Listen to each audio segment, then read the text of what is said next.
रायमना सोनाब रेन्जनि बानजायनायाव दिनै world wildlife सान फालिदों। रायमना सोनाब रेन्जनि बानजायनायाव दिनै गसाइगाव महकुमानि सिङाव थानाय एबा रायमना माहारियारि पार्कनि सेराव थानाय मथामबिल गामिनि रायमना कमिटि नब्लाङाव वर्ल्ड वाइल्डलाइफ सानखौ फालिनाय जायो। बे हाबाफारियाव आलासि महरै आसाम गौरव बान्था मोनगिरि धरनीधर बर'आ बाहागो लायो।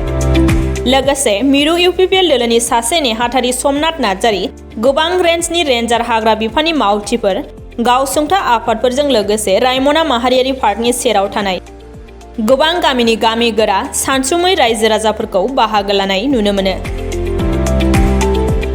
बे हाबाफारियाव हाग्रामाखौ माबोरै रैखा खालामनो हागोन आरो मानसिजों हाग्रामानि जिब जुनारफोरजों माबायदि सोमोन्दो थानांगौ बेफोर आयदाफोरखौ लानानै रायजो राजाफोरजों गुवारै सावरायलायो।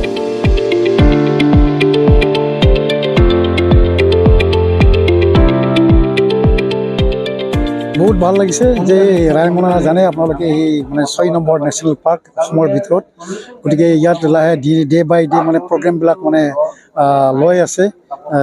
আফটাৰ মানে declaration of national park that people have come forward to bring awareness regarding the importance of the flora and fauna, জীৱ জন্তু আৰু গছ গছনি সংৰক্ষণৰ যি সজাগতা অনাৰ কাৰণে ৰাইজক আমি বোধগম্য কৰিব লাগিবই।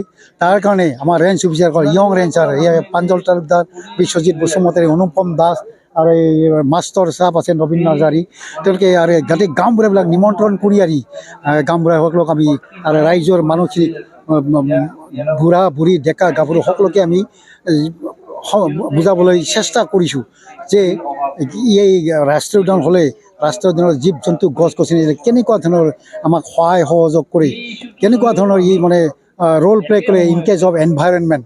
গতিকে আমি চেষ্টা কৰিছোঁ তেওঁলোকক বুজাবলৈ, আৰু মানুহবিলাক এতিয়া যথেষ্ট কোঅপাৰেটিভ।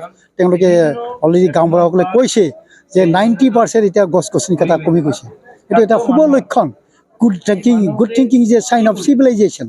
চ' ভাল চিন্তা কৰি এতিয়া ৰায়মনাখন এতিয়া দেখিবলৈ পাইছোঁ এটা সুন্দৰ এটা আশাৰ ৰিঙনিত আগবাঢ়ি গৈ আছে। গতিকে আহক, আপোনালোক মিডিয়াৰ জৰিয়তে মই মেছেজ দিব খোজোঁ, সকলোৱে আগবাঢ়ি আহক, আপোনালোকৰ মেছেজ দিয়ক। আপোনালোকৰো ৰোল আছে। ইয়াৰে গছ গছনি যি অক্সিজেন দিয়ে সেইটো অকল আমিয়ে নাখাওঁ, আপোনালোকেও লয়। গতিকে ইয়াৰ সংৰক্ষণৰ দায়িত্ব আপোনালোকৰো আছে। গতিকে আহক, মিলিজুলি এই ৰায়মনাখন আমি বিশ্বৰ বুকুত আমি ভালদৰে প্ৰতিষ্ঠা কৰিবলৈ চেষ্টা কৰোঁ। গল্ডেন লিংগুৰটো মানুহে নামাৰেই, কিন্তু মানে গছ গছনি থাকিলে ই অট'মেটিকলি থাকি যাবগৈ। গতিকে মানে কথা হ'ল কি, যেতিয়া ফৰেষ্টখন বাচে নহয়, জংঘলটো যদি থাকিব গছ গছনি থাকে তাত জীৱ জানোৱাৰ অট'মেটিকলি থাকি যাব। গতিকে আমি এতিয়া গছ গছনি কথা কৈছেই, গাঁওবুঢ়াই ক'লে, আমাৰ প্ৰেমসিং ঈশ্বৰীয়েও ক'লে, আৰু ৰণেন নাৰ্জাৰীয়েও ক'লে গৈ, তেনেকুৱা আমাৰ ৰহি দাস নাৰ্জাৰী তেখেতেও কৈছে, সুন্দৰ ভাষা ৰাখিছে তেওঁলোকে, যে বহুত মানে আজিকালি মানুহলৈ বুজা হৈছে। এটা শুভ লক্ষণ। গতিকে নিশ্চয় এইখন ভাল ৰাষ্ট্ৰীয় উদ্যান ভৱিষ্যতলৈ হ'ব। সোনকালে নহয়, পটককৈ নহয়, এইটো একেদিনাই হোৱা বস্তু নহয়। মানুহক লাহে লাহে এৱাৰনেছ কৰি আমি হয়তো তেওঁলোকক মানে যেনে শিল ঘঁহি থাকিলে ক্ষয় যায়, ঠিক তেনেকৈ মানুহকো আমি যদি এনেকৈ এৱাৰনেছ কেম্প কৰি থাকোঁ নহয়, নিশ্চয় এদিন হ'লেও মানে এই আমি নিজৰ যি উদ্দেশ্য তাত সফল হ'বলৈ সক্ষম।